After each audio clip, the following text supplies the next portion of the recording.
You're listening to the Misfit Preachers, Tullian Tchividjian, Jean Larroux, and Byron Yawn from prodigalpodcast.com. We're plagiarizing Jesus one podcast at a time. Now, here are the Misfits. Welcome to Misfit Preachers. It's such a privilege to be here. I'm here with Jean Larroux and Tullian Tchividjian, and we're having a good time. Yeah. We're having a very good time. I was having a conversation before we recorded with a young mom who was present. She was just kind of asking, what is this thing and what are you doing? And this podcast. The podcast, yeah. Misfits. She saw the stuff. Yeah. Okay. Yeah. And what's the purpose behind it and what are you trying to do? And I said, there are a lot of ways to describe it, but I can tell you how we're doing it in terms of accomplish what we want to accomplish, which is setting people free to rest completely in the work of Christ and in grace, which is a hard place to get to for anybody, for me, for you, for Jean. I said one of the things we're doing is we're going to go first. We're going to lead by example and put ourselves out there because, you know, we've all sat in that circle where somebody over here has confessed something in their life, put some struggle in their life out, and you immediately go, I'm not alone. Right. Like somebody put words to what I've been struggling with but couldn't articulate. I was never going to tell anybody I'm trapped in this mindset, situation, struggle, whatever it is. And so that's really the purpose of the three of us putting our cards on the table, right? It's not an easy thing to do. It's not an easy thing for you, for Tullian, or for me. Maybe it is for you've done it many times at this stage. But that's the core. We want you to feel safe here. We want to earn your trust by demonstrating what this looks like. So therefore, we're all telling our stories. And today, and these are privileged moments. I know that these are privileged moments. And another observation I would make, these types of conversations are rare among most people, but they shouldn't be. Yeah. Right. So it's a huge privilege to sit in the presence of another person's honesty and brokenness anyway. And then reciprocally for that person to have people step toward that and not away from it. Right. To echo what you just said, Byron, I have noticed over the last 8 years or so that I've been sort of putting myself out there, not because I wanted to, but because I literally felt compelled to. I discovered that when someone shares their successes with you, their wins, you may feel temporarily inspired. But when someone shares their failures with you, you feel much less alone in this world. Right. And that, like you said, is our hope, that people would recognize they're not alone. Yeah, that's a very, very succinct way to put it. You know, the bromide is you learn more from your failures than you do from your successes. I don't think we take that seriously until you fail. Right. Really, truly, in a deep way. So we're honored that you would do this. Thanks. It really is a privilege, and we hold it that way. So I'm going to let you. I feel that. I'm going to let you start. Tullian, when you gave it was so helpful for me the way you framed it when you described your story, especially hearing the extended versions of that. And I love how each of our personalities kind of show through in this. You know, to your point of kind of the I'll go first thing, it's been the better part of the last 6.5 years probably that I've been pretty transparent with my story, but worked in one particular church in a city in doing that. And I think the thing that happens when you're willing to go first or continue to go first would probably be a better description at this point, is that people don't feel like they're alone. They don't feel like they're the only ones. They don't feel like they're crazy. And they immediately begin to tell you their story. Immediately. Right. It is a guarantee. Because they feel safe. When I was leaving, before I left to start Misfits, this older woman came up to me who I had known for the last 5 or 6 years when I'd been there, and she was crying. And she hugged me and she said, I don't want you to go. And I said, I don't want to go either. I said, I understand. I have so much affection. I love you too. And she said, you don't understand. She said, who's going to go first now? And I said to her, I said, Kathy, you will. Like if you've been bitten by the bug, like you don't need me. You got this. And so I hope that's the result. Before you launch, can I know you have more knowledge on this than I do, and you don't have to give. No, it's true. Maybe if Buffett trivia. Parrot head. Narrative therapy and telling your story is such an important thing. It's how I process stuff, and I didn't even know I was doing something that therapists recommend that you do. But it is very. Speak into that for a moment, because eventually we want to hear other people's stories. Absolutely. How powerful is it, and what is the power in it in your mind? Well, I happen to be familiar. I'm not by no means even a subject matter, novice, but I'm familiar. The Allender Center in Seattle, there was a gal named Kathy Lorzal who worked with Dan Allender and started doing what they call story work. And story work is basically framing your trauma, your recovery, all of those different things in the framework of these snapshots. And so you begin to look at what the surface things that happen in your life are and what the things under the foundation were that started the tremors originally. Right. And so a guy named Adam Young out in Colorado, Kathy Lorzal, Dan Allender, they would be great follows, great reads for any of that information. That's helpful. And hopefully we can springboard any resources. If this stuff resonates, we can help you. Thanks for that. Yeah, no, thanks for Interesting bit of trivia. Dan Allender and my dad worked together back in the early 80s. Really? Early mid 80s, yeah. Gosh, it's so impactful. I grew up in South Florida because when my dad finished his PhD in psychology at Marquette University, Larry Crabb reached out to my dad and said, I'm thinking about starting a private practice. Would you come down here and start it with me? And Dan Allender was working under Larry at that time. So that's why I grew up in... Larry Crabb is the reason why I grew up in Fort Lauderdale. It's Allender's work with Kathy and the stuff that Adam has, all those things are incredibly impactful. Yeah. We'll list, there'll be a link somewhere. You can get resources. We're glad to share. We want people to have the same resources we have access to. So what you're saying in asking that question is it not only helps others when you tell your story, it helps you. It's therapeutic. Yeah, the way I see it practically, and then I'll be quiet and let John take the floor, is most people's lives and or trauma or even the good bits of it are like taking a puzzle, jumping it out onto a table, and then throwing the picture on the box away, right? And when you start to write these things out, the picture comes forward, and the pieces go together. Yeah.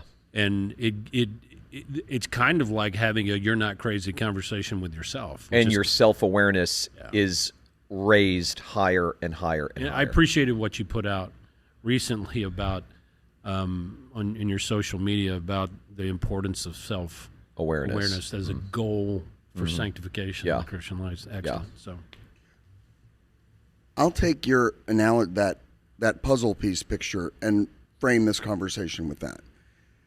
We've all seen those pictures that when you step way back from it, it's like a face or something like that. But when you get really close, the face is made up of thousands of little bitty pictures.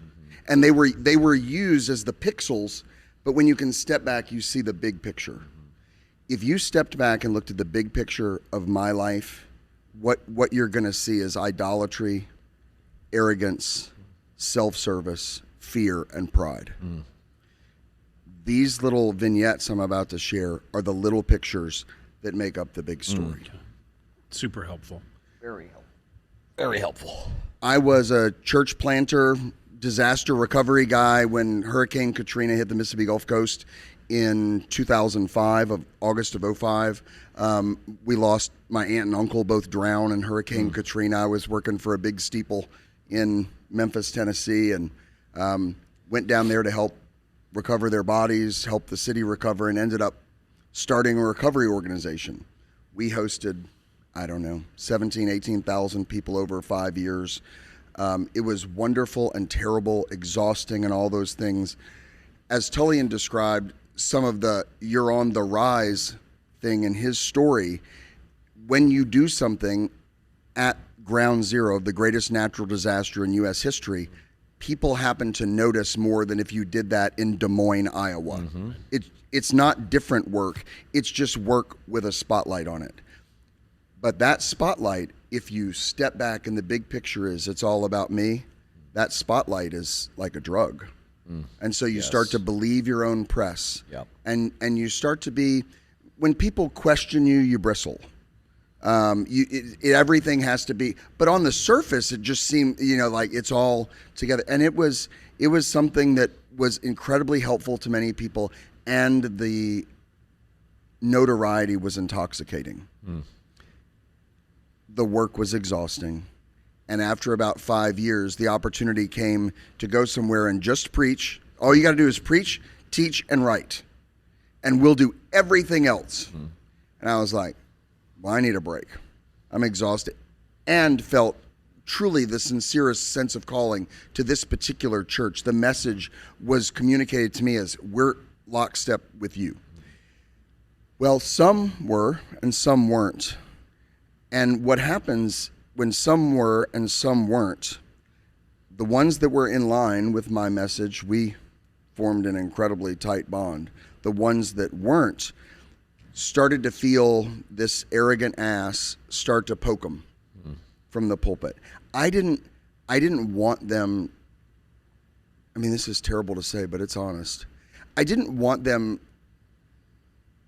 to really get what I was saying. I just wanted to win the argument. Sure. I wasn't communicating truth in such a way that it was compelling and magnetic to them. It was just this jackass poking them in the eye every time. And the worst part about it is I was right. I mean, the theology's right. It's in black and white, it's right. But I'm most dangerous when I'm right. And so created a context that was really a pressure cooker for a church that had two philosophical things underneath, but it played nice up until that point, and I didn't play nice. So we went to war, and the church split. 2,500 people turned into 700 real quick. You lose money, you lose staff, you lose notoriety, and about that time, Tullian and I are both digitally going after the entire world about the gospel. Fighting inside denominations, outside of denominations, getting called grace boys, they abuse grace, on and on and on. And we're both so self-absorbed that at least we were like, at least somebody else is doing it. And so we knew Steve Brown did it before we did, and we knew Tim Keller did it, but he was nice about it. And so we're just like, oh, we'll be dumb and dumber and we'll just freaking crucify everybody. And we did. And we were right, and I'll speak for me. And so wrong, because I wanted to win.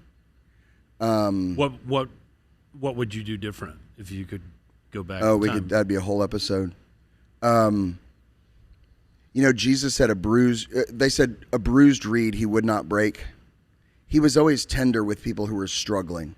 He was always very firm with people who were inflexible. So your mindset would be different.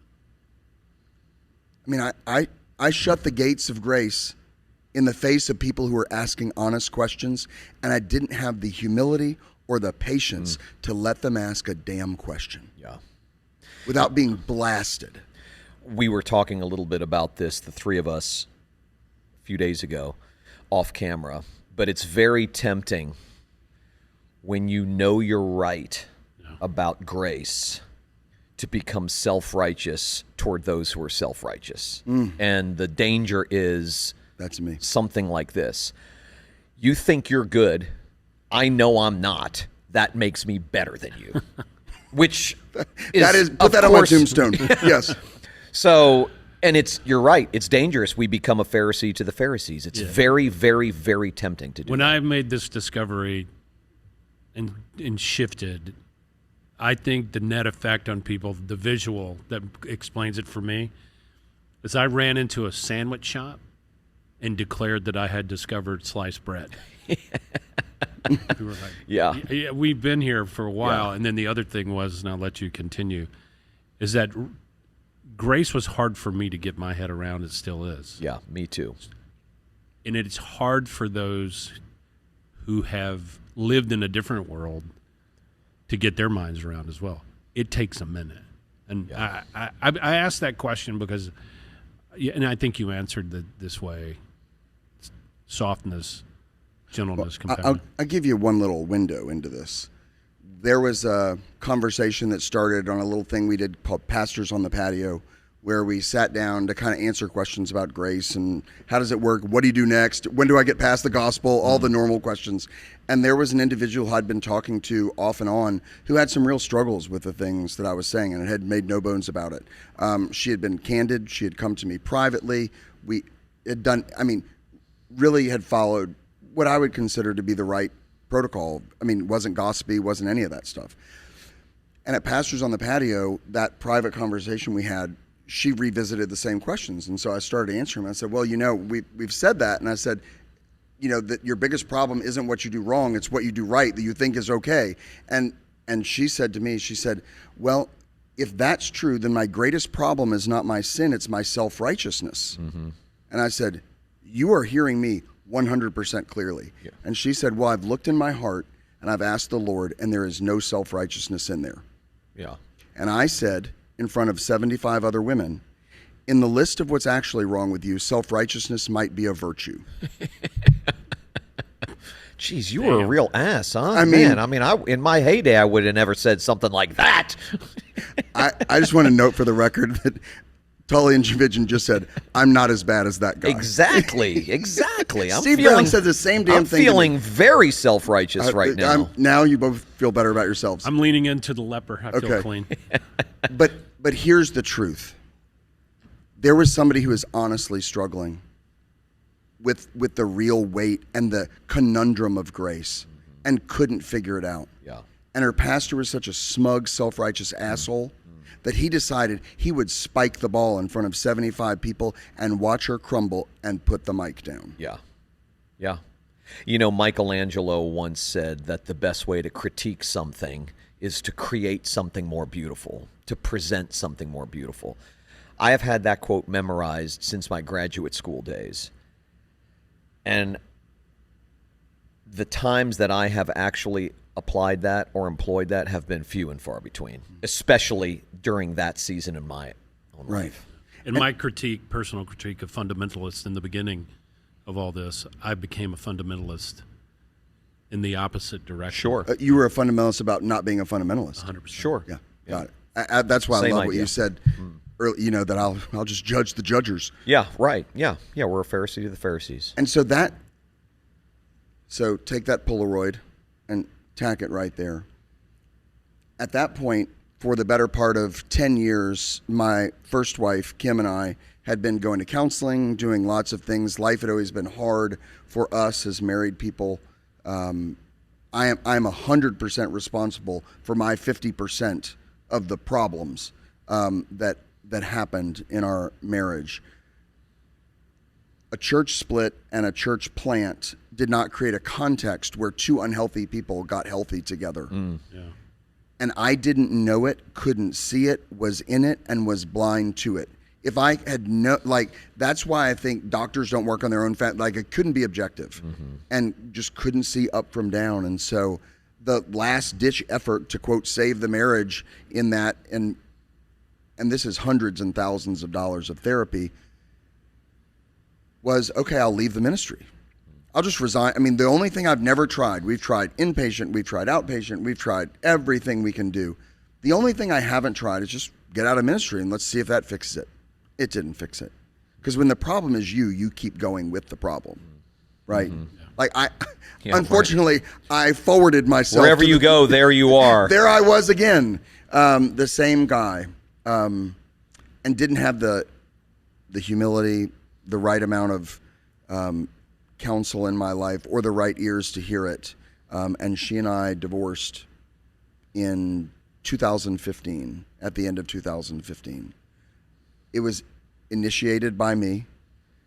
It was me throwing my hands up and giving up. It was her saying, can't we do something else? And me saying, we've already done everything. And just wanting to stop feeling the pressure, the pain, the shame of having left a church, having had a church split, all the things that were said, and all the stuff deep under the surface that I didn't even know I was coping with as I built this mosaic of me. And that's all there. Well, if you can get rid of the problems around you, which first problem, church, gone. Second problem, job. Now I'm no longer officially don't have my union card anymore, so I can go sell insurance, which is what I did. And then, we'd have a terrible marriage. We'll just get rid of that. Because remember, the goal is to finish this mosaic, which is this beautiful portrait of me. And those things were black spots. And so you got to get rid of them. So you just pluck them out. And I did. And worked and loved my kids, and there were college graduations all spread throughout this story, and I moved to Nashville where I started dipping my toe back in working with the world of faith and saying, can we help churches find, people that are good grace, people that work with the church? And so a little bit kind of an executive headhunting in that sense for churches. And it was great. Went out on a couple of dates with people, and I was on Match.com. This is not a promotion for Match.com. And met somebody on Match, and her name was Valerie. People always ask, this is where, people always say, what's it like? Like you've been in this, forbidden land, the forbidden land of online dating. And I basically say this, everybody has 4 pictures. At least every woman on dating apps has 4 pictures. Here's the I'm a good mom picture. Here's the I work out picture. Here's the I don't eat bad food picture. And then here's the crazy me living life picture with the hot air balloon ride. And I just had all shirtless pictures. I think I just threw up in my mouth. You would have never met Valerie. No, they don't allow nudity. And so it was, but knowing you would have thought, they'll see the humor in it. I truly would have thought they'll if they don't get my personality, and then you get no swipe left for me. Val and I, she swiped. Is it right or left? I have no idea. Val swiped right on me. I'm happy to say I don't either. I know. I don't know. I actually know the answer, but Valerie swiped right on me. I swiped right on her, or left, depending on which side of the equator you live on. And we fell in love.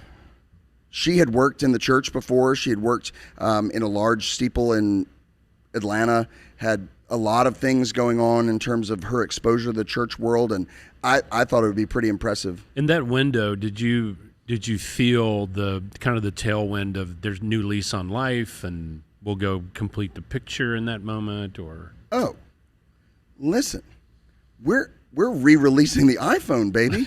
I mean, this isn't an Android coming out. I mean, we're remastered. You're going to be able to check your stocks. Right. I mean, we're re-releasing this brand. I mean, Larroux is coming back, baby. I mean, all I needed was a wife. The divorce is far enough in the rearview mirror. I got a wife. I'm back I'm in the groove. So you thought that would make you accepted again amongst the religious folk that you wanted to get back with. Yeah, the 50-year-old divorced guy feels creepy. Yeah. I'm the singles minister. Yeah. Wow. Right. And so in my mind, at least, that had to be there. What I didn't know, and what the picture tells you, is that I was really looking for somebody to fill out the picture of me, not me looking at someone to see who they were. And so when you date someone with the intention of using them, not knowing that, you just take what you want. You use them. And we met, we dated, all the things you would imagine are normal. And that picture is coming together. I had started to get a job. I had a pretty decent lead on a job in Nashville with a pretty significant organization, used my master's degree. I mean, I was like, I'm back. And because of who I am, under the surface, we're sleeping together. We're drinking too much. We are living just using each other in every way that you could use another person.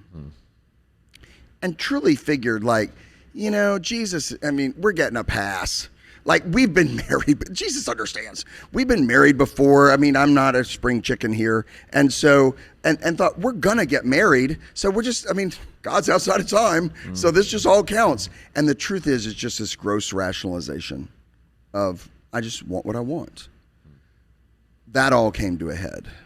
You know, God, the last words I love this. Sometimes there are these great words that the Bible records of people saying that you just can't forget.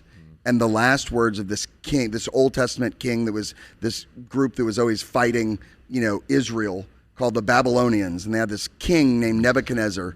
And he had this terrible thing happen. God kind of, you know, whips his ass, and he comes back and he gets in his right mind. And the last words this guy ever says is, "He who walks in pride, God is able to humble." It's the last thing he's ever recorded as saying. And that's true. And so we went out one night. We were spending some time that afternoon planning what we were going to do. We had thought about going to dinner or whatever, and then we heard this band was coming. And so we had started texting each other and talking about the plans for the night. She was like, "Oh, I can get Hannah Maria, who's our daughter, to spend the night out, and then we can have the house to ourselves." And we're both like, you know, bow chicken, bow, bow. You know, that's what we're thinking. I mean, that's just the truth. It's the truth. Yeah. And so, because, I mean, remember the picture. Don't forget the picture here. This is about me, my needs, my wants, my desires. And we went out to the band, had too much to drink, and Hannah Maria called and needed a ride home from the spend the night party because something had happened at the house. A water line broke, or there was a small fire or something. Valerie got very concerned and wanted to go get her, as any normal mother would. Well, I knew if there was a fire truck or a police car there, I'd been drinking, and I wasn't about to add a DUI to my spotless record. So I said no. And I'm from South Louisiana originally. She's from Miami. You had a lot to drink. And I had a lot to drink. But we both have, you know, a high tolerance for loud conversations. And that's what a chicken shit way to say that. We both yell at the drop of a hat. And we got in a screaming match over whether or not I was going to go at Hannah. And she's like, "You're not a good father." And I'm like, "Well, you're demanding and you want too much and you blah, blah, blah." And we're going at it. And she says to me, she says, "Well, you know what I'm going to do? I'm going to call that guy, because I know him in the church where you want to get hired. I'm going to call him and tell him you're drunk and that you are driving. Good luck getting the job then." And we're driving in the car, and I reached over and said, "Why are you pushing my buttons? Why are you always pushing my buttons?" And I physically pushed her 3 times when I said it. I had to be driving 100 miles an hour in this insane moment. Yeah. Because, of course, the guy who won't drive to help her is driving to get home. To help himself. To help himself, because don't forget the picture. And so we got back. I drove back to her house, dropped her off, and I had taken her phone so she couldn't call him. And she walked inside and she said, "Well," she said, "you can. I don't care if you can have my phone." She goes, "I've still got the internet. I can email him." Oh, well, you know, if we're going to war. And I pulled the plug out of the wall, and it shorted out. Dramatic fashion. The neighbors heard us screaming, and they called the cops. By this point, I had gotten in my car, driven to the other side of the complex, and passed out in my car. Laid down and said, "Okay, I'm not driving. I'm not that stupid." About 3 o'clock in the morning, I woke up and got in the car to drive home, ostensibly, and got pulled over on the interstate in Nashville. Blue lights behind me, and I thought, well, I'm fine. Who knows what they want. License and registration. The female officer walks back to the car, and she says, "Oh, Jean Larroux." She goes, "We've been looking for you." And I said, "For me?" She said, "Do you know a Valerie C?" And I said, "I do." She said, "We've been at her house for the last 3 hours about what happened tonight." She said, "I'm going to need some good contact information. We'll be in touch." And I said, "Okay." And I went home and called a friend of mine named Bob Bradshaw and told him everything that had happened, and was concerned about how elevated everything had gotten, but didn't catch the gravity of what had happened. At about 6 a.m. the next morning, the Williamson County Sheriff's Department arrived at my pool house where I was living and arrested me for domestic assault and destruction of property. I've been in those sort of moments where like a gun goes off by your life sort of thing. Describe your reality in that, and like knock on the door, what's happening. It's surreal. Yeah. It doesn't feel real. It feels like, wait, this is a TV show and I'm watching it, but I'm in it. And I really, in a lot of ways, I think time stood still. Yeah. And then you go through all of the, you're fingerprinted, you're given Crocs, you're given prison clothes to wear, you do all those different things. You were given Crocs? That's Yes. a crime. It's all the rage in prison. It's all the Raven Olive Branch, too. For being honest. You gotta love that as I'm describing being booked, Tullian's like, what a terrible fashion choice that is. Were they like, white Crocs with an orange jumpsuit? They were orange. Oh. There's a method to my madness, but we'll get to that later. I got it. Now, you need to know how deep my self-righteousness goes. I mentioned this to you guys the other night at the vault, but even as I was being arrested, I said to the police officer, charming her, I said, do I need to turn around and put my hands on the car like on TV? I said, or can we just do the noble front cuff thing? She goes, I guess front cuff will be fine. And I thought to myself, well, I'm not that bad. I just got the front. I don't have the jacket to drape over it because there are no news cameras. But other than that, I was still finding like, well, it's not as bad as it could be in all those moments. And it was worse than what I knew it was. So they booked me in jail. It was April 9th.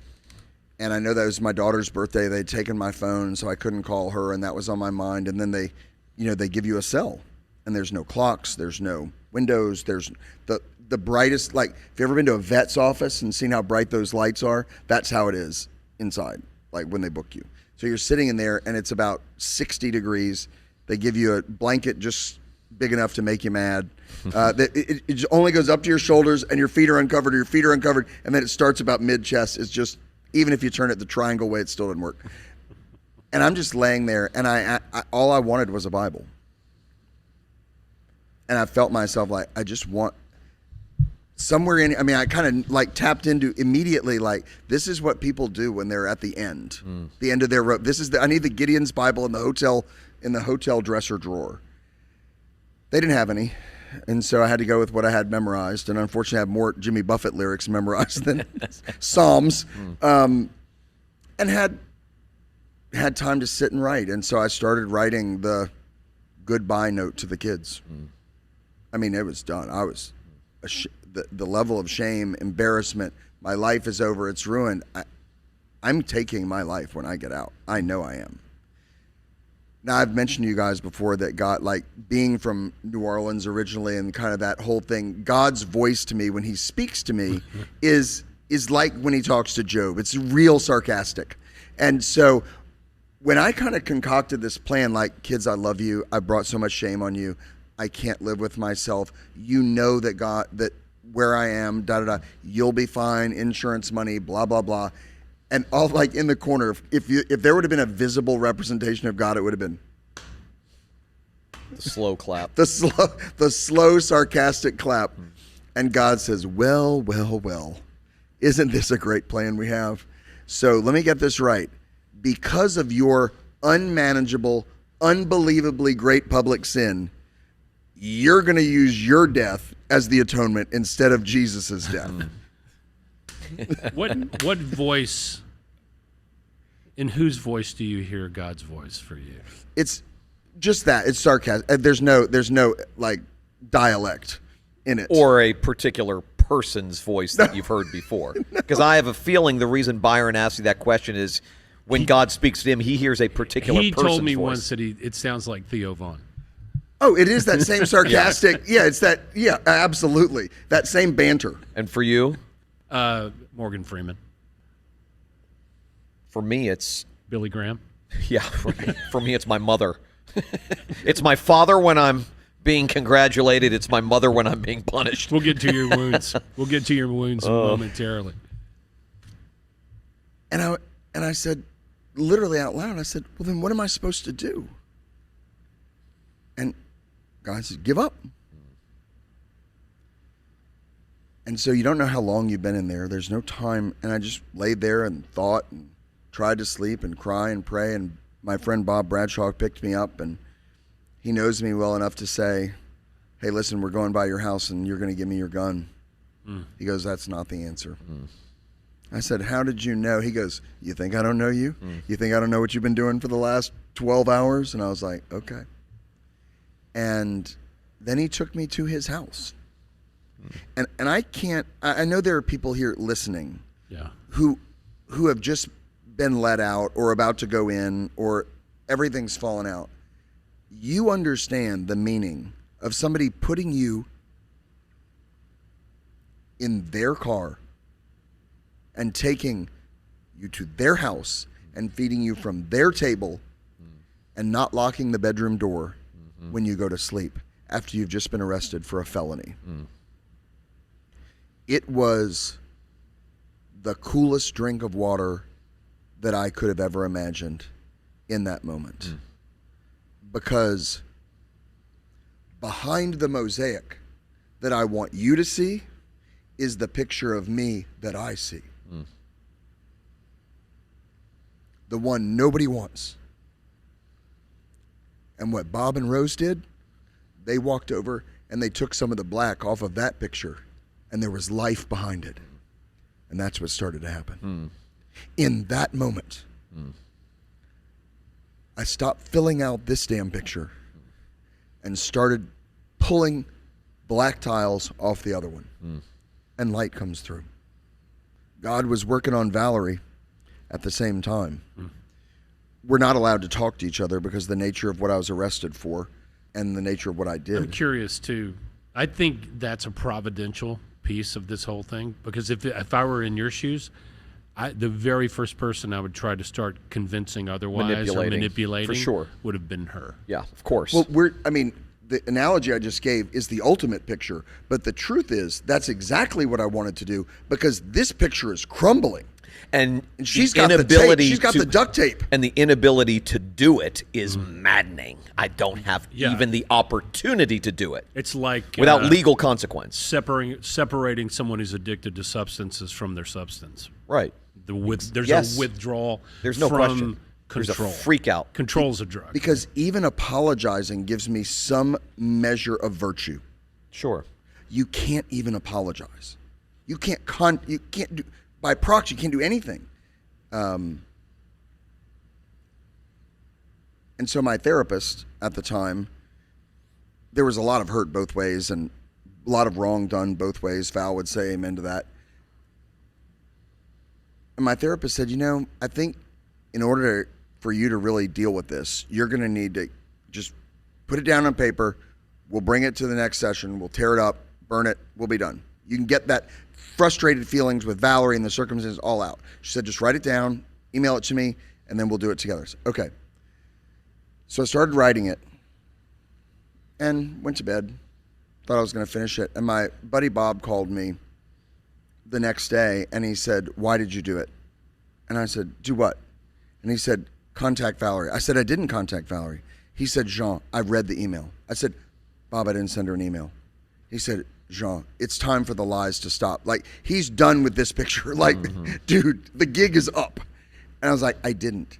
I had started writing the email to my therapist in a shared email group that Valerie and I had. And so the draft of it, every time I wrote it, and we're starting, this is the kind of letter that starts with, you Jezebel. And laundry listed. Every single nuance of every single thing I could contrive that she had ever done wrong to me. I got burned by technology too. And me too. Yeah. And she read every word of it, unfiltered, without, it didn't say to my therapist. The letter said, Dear Valerie. Wow, man. Has she ever described the feeling of having read that? No. And Really? I've never asked. I cannot. I'm surprised. I'm going to ask her next time I see her. Yeah. Do we have shared Google Docs? No, that's a good, I think that's a really good question. to be able to say, I mean, I'm not all about digging up dead bodies, but that's. I mean, I have some people in my life that at times have said really, really vicious Harsh things. like caretakers of my life, people. Right. But those people never sat down and did a bullet point on their disdain and contempt for me. Yeah, she wrote. And then she testified for me. On your behalf. On my behalf. Unbeknownst to me. She spoke to the judge. After reading the letter? After. That was 10 days into it. I went to court 50 days later. Bro, that is our entire purpose in one episode. I would have left your ass in there for show in that context. That's not true. I wouldn't have done that. But if you were his wife, you may have, or his girlfriend, you may have. Sure. Yeah. That's the grace in that is supernatural and ridiculous, and in a supernatural. And even more amazing, she didn't go in touting my virtue or pleading mercy. She went in saying, "Me too." She said we both should have been arrested. We were both out of control. We were both doing wrong. But you've got to remember, this is 2018, 17, 18. So the Me Too movement is at its peak. And Valerie flipped the script. Not Me Too the victim, Me Too the perpetrator. Yeah. I mean, who does that? Yeah. Me Too the perpetrator. Unbelievable. So I was given 12 months of expungible probation. What does that mean? It means that you admit that you committed a felony, you're not denying it, and if you are successfully completing probation, alcohol counseling, anger management, and check in with your parole officer or probation officer, then it never happened. And I asked the judge when I'm like, we're really never, I like kind of still vote, all those kind of things that a felon can't do. And he said, Jean, if you're ever asked by anyone, if you successfully complete this, if you're ever asked by anyone, have you ever been arrested? The answer is no. And I said, what do you mean? He said, it never happened.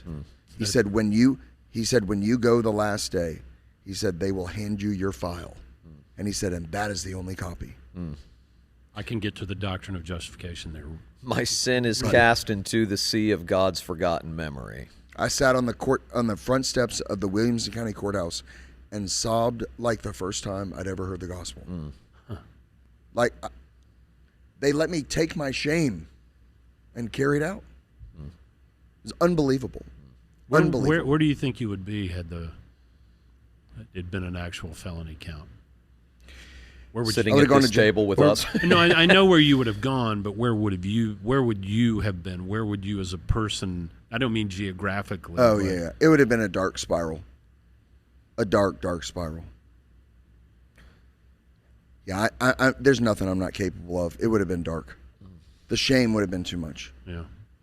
I get that. Like, I get that for the people listening that they say if anybody ever knew. The truth is, when it all came out, it was the most free I've ever been. I thought I was going to die. I felt like I was going to die. I was sure I was going to die. If not killed by the circumstances, killed by me. But I was actually coming to life. Yeah. That was the crazy part. When you hug the cat and you say, okay, this is me. And I remember posting on my blog the morning before I went to court the whole story of what happened. And I said, I don't know whether I'll get to touch this blog again. But here's what it is. And what compelled you to do that?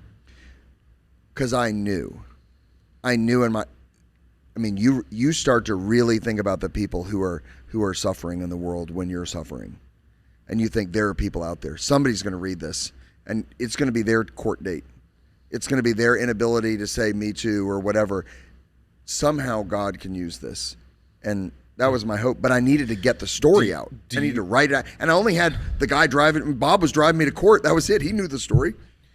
I wrote some things in the immediate aftermath of my world exploding publicly and put it up on my social media. And of course, they went viral because the story was so fresh. And I regret writing all of those things because I know that the reason I wrote them was because it was even in that moment of complete collapse, I was gifted enough and enough of a wordsmith and enough of a manipulator to be able to begin the process of getting people to feel sorry for me. Control the narrative. Control the narrative. Absolutely control the narrative. I didn't think that was your motivation behind. No, and I'm not saying that was yours. I'm just reflecting on the stuff that I wrote in the immediate aftermath. There's no way that's not also. It's not. That's an and. Yeah. For me. Right. It has to be. But you can't. If you're intellectually and emotionally honest. The picture that I've been building was a picture of me, which is what you're saying. Like the next consistent puzzle piece would have been start managing the story. Right. Yeah. When my first run at Repentance, Flawless Impersonation, there was always a very accurate description of what I did, a brief silence, and a but. Sure. Yeah. Nobody knows the trouble I've seen. Yeah. And so that's definitely in there at that moment. It took the better part of 3 years after that. Valerie and I married while I was on probation. It was November 26th. Also fabulous. Grace. When was that? November 22nd, 2018. Okay. And wow. Yeah. It was amazing. We had all the kids got married on SEC football Saturday in a college town, Oxford, Mississippi. Whoop, whoop. Hotty toddy. Absolutely. And then God started to say, okay, now that we've wed ourselves. No, go Hallmark movie only. Stop right Just there. stop. And it's been beautiful ever since. Pumpkin. She and I were hired by Chip and Joanna Gaines to create a Christmas. whole homewares line. No, it was a shit show. Because all the stuff let's fast forward all the way to, we'll get close. We'll go back 3 months and then go forward. Okay. 3 months ago, Valerie and I sat eye to eye, knee to knee, on the floor. 3 months ago from where we're sitting right here. Correct. Okay. And I said to her, I used you when I married you because I needed a wife to get back into ministry. And she said, and I used you when I married you because I needed a dad for Hannah Maria and help paying the bills. Let's start there. Yeah. 3 months ago. This isn't 3 victorious years ago.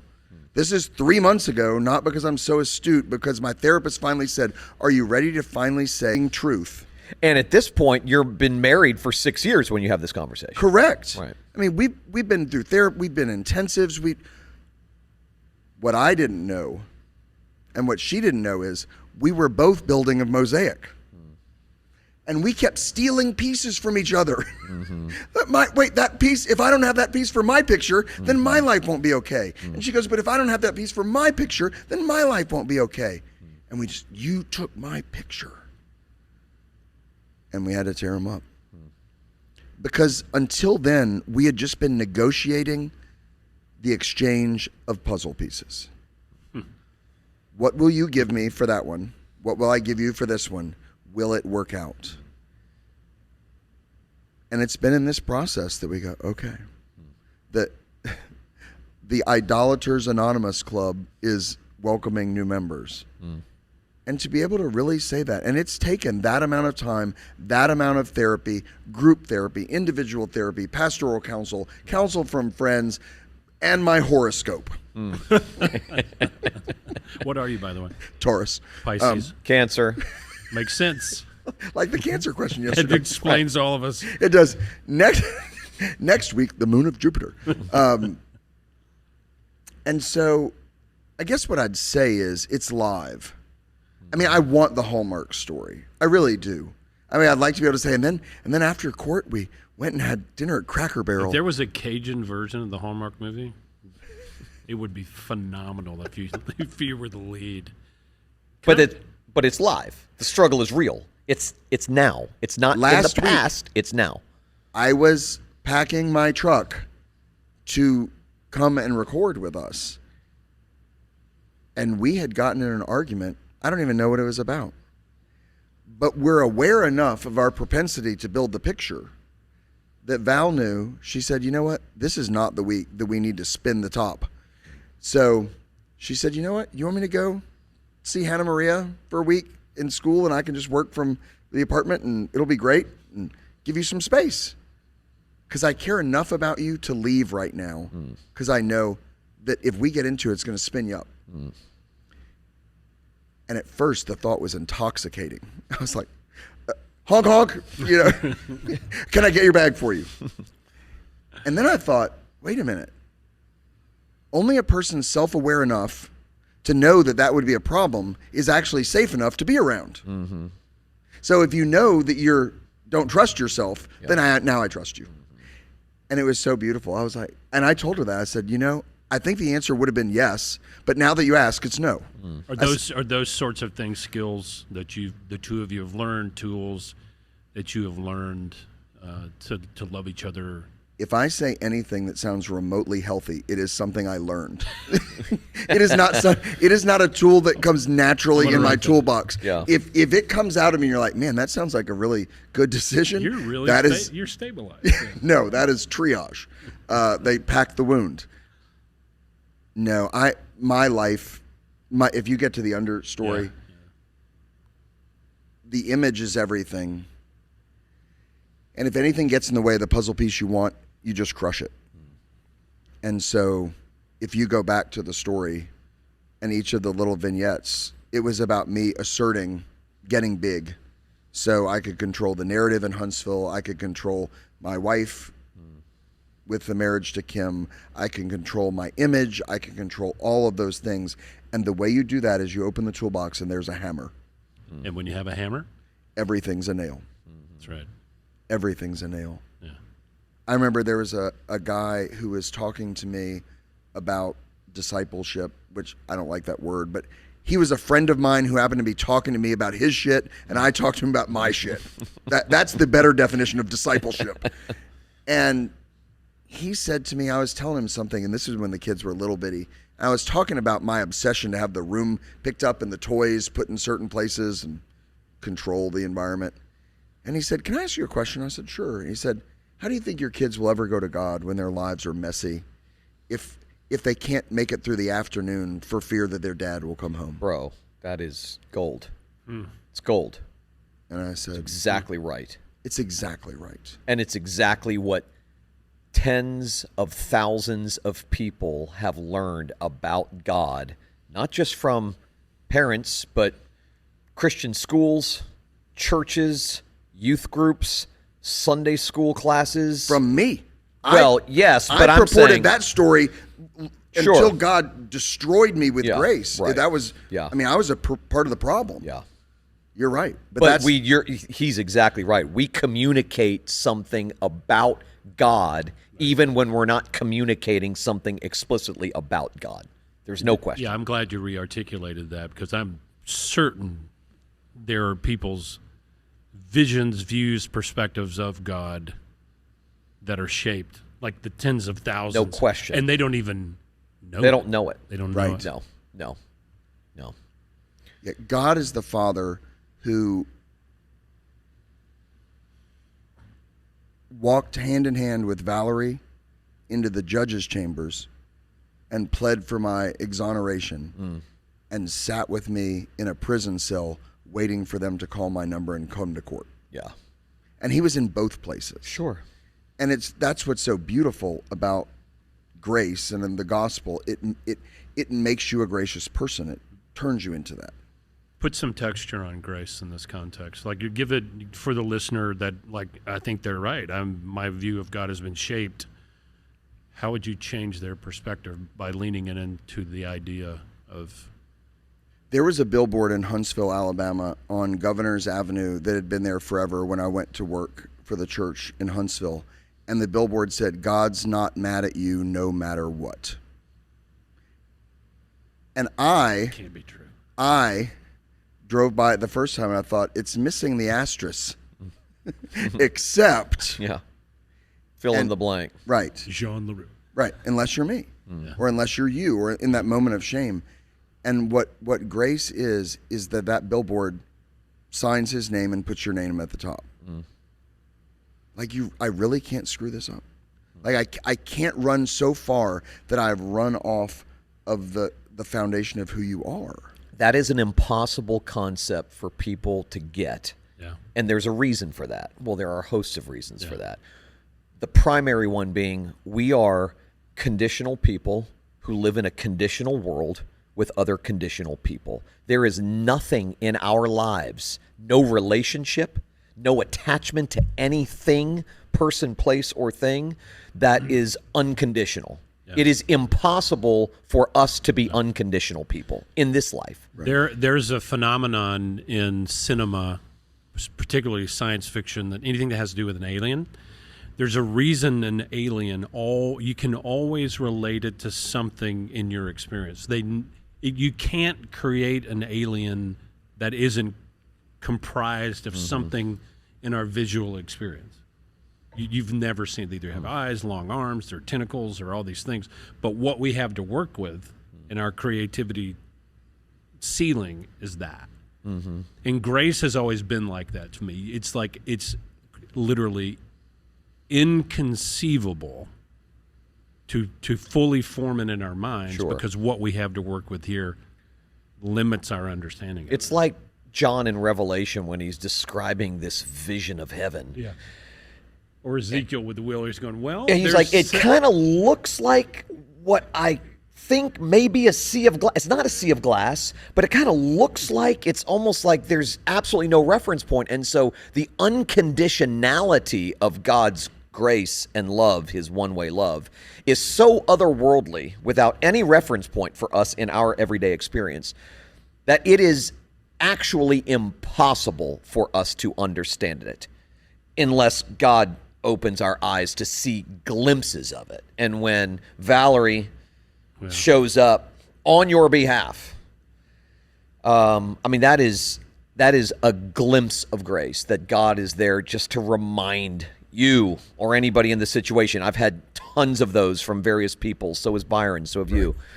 It's just a reminder that I know this doesn't make sense, but it's true. Well, I'll add one more, and then we can do some questions. Sure.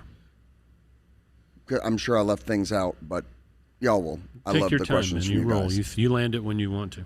So if you ask me, what is grace, right? It is fall of 2019. Valerie and I have married in November of 18. In the fall of 19, the football season comes around, and we're SEC people, and we have a family reunion once a week in Oxford. It is an actual season where we're from, like fall, winter, spring. And you don't plan a wedding then if you're listening. And we go every week. We tailgate at Ole Miss, and it's great, and the kids are there. But it was the first time since Valerie and I had been together that we were there, and one of the kids had invited their mom, my ex-wife, Kim, and she was coming to the Grove for the first time. And you could sense, we'd all been tailgating together. I'd been there with Kim as a wife, and now I'm with Valerie as a girlfriend, with Valerie as a wife, and then with Kim as an ex-wife, but never in the Grove tent. These are 10 by 10 pop-up tents, a few of them together, in there with a present wife and an ex-wife. And you could feel it. I feel it I've here. been there. I feel it right now. I've been there, not in the tent. Gus, we're going to need the bourbon. Yeah. And trigger warning.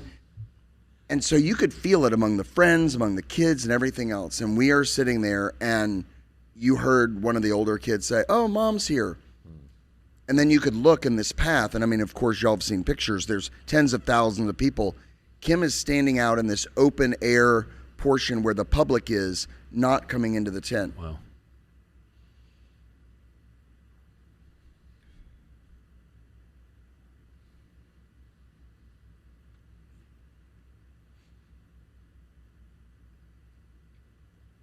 And Val says, "I don't think she'll come in here unless I go get her."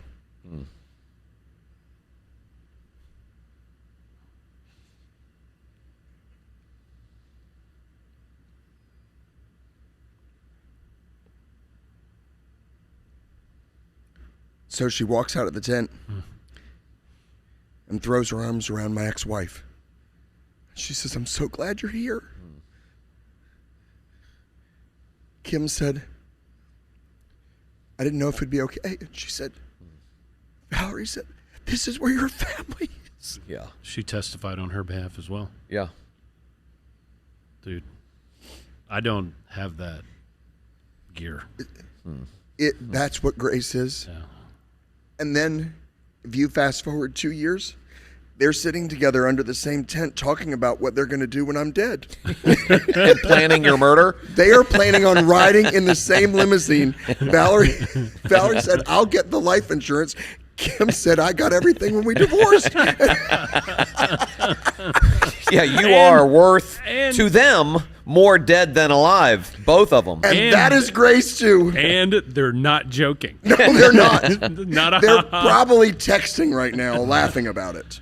So, brother, man. Awesome. Awesome.